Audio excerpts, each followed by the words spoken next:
তুমি আসো হাওয়ার মতো নিঃশব্দে।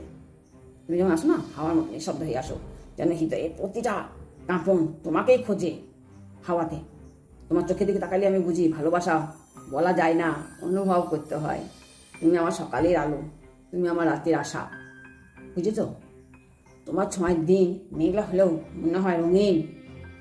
যতই মেঘ হোক, কালো হোক, মেঘ হলে তো অন্ধকার কালো হয়, কিন্তু আমার মনে হয় রঙিন। তোমার দূরত্বে আমি খুঁজিনি তোমার কে, তোমাকে আমি খুঁজে বেড়াই প্রতিদিন এই মনে বলে তুমি শুধু আমার হও, অন্য কারো নয়।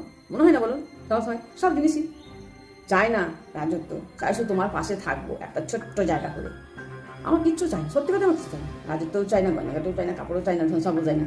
শুধু আমি তোমার পাশে একটু থাকতে চাই, যেখানে তুমি থাকবে আর আমি থাকবো, আর কিচ্ছু থাকবে না। মনে হয় না স্বামী কোলটা মানে ভালোবাসা মানুষের কাছে থাকাটা যে কি আনন্দের, তার মানে মানে রাজ সিংহাসনও চাই না, কিচ্ছু না। স্বামী কোল বা পাশে থাকাটা খুব আনন্দের, এর থেকে মজা কিছু নেই।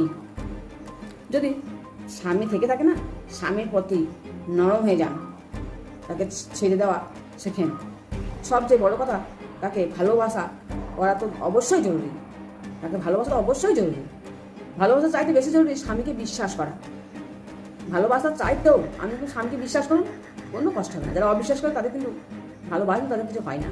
এবং তাকে সম্মান করুন, স্বামীকে সম্মান করুন, অসম্মান করেন না। এমন কোনো কথা এবং কাজ না করুন যেটা স্বামীর ব্যক্তিতে আঘাত করে। বুঝতে পেরেছেন তো? কিচ্ছু এমন কোনো কাজ করবেন না যে স্বামী আঘাত পায়। বুঝতে পেরেছেন? যতই ভালোবাসুন এমন কোনো কথা বলবেন না।